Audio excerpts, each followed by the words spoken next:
Saya Rizman daripada Rizman Ruzaini Creation.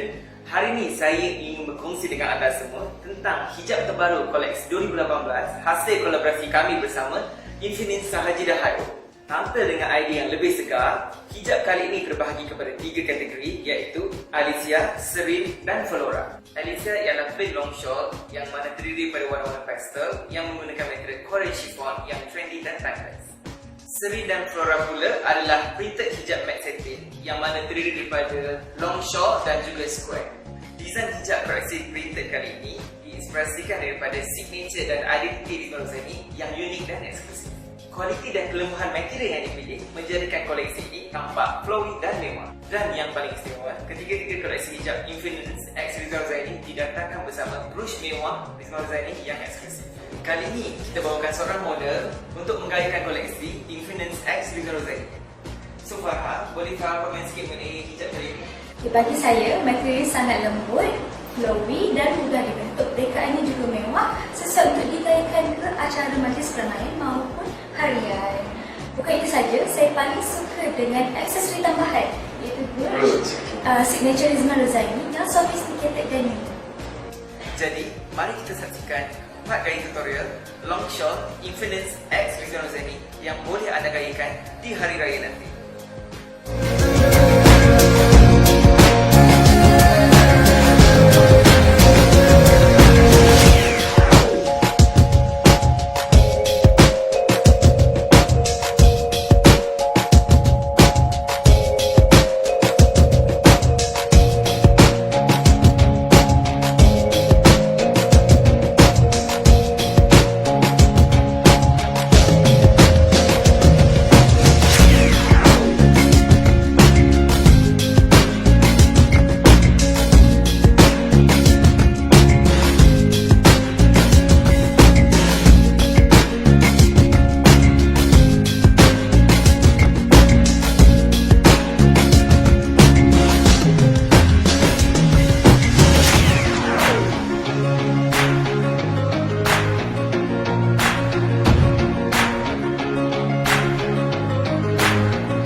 take no well.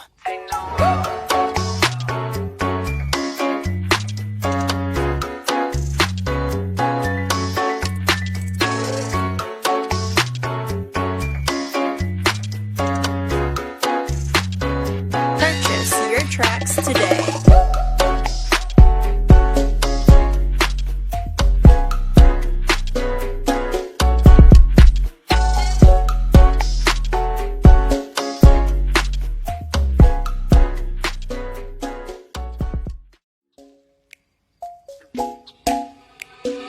We don't take no well.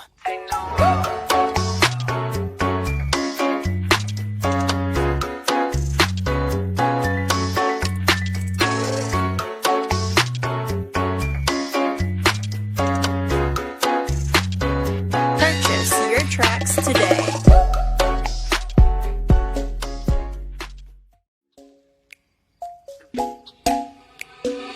We don't take no well.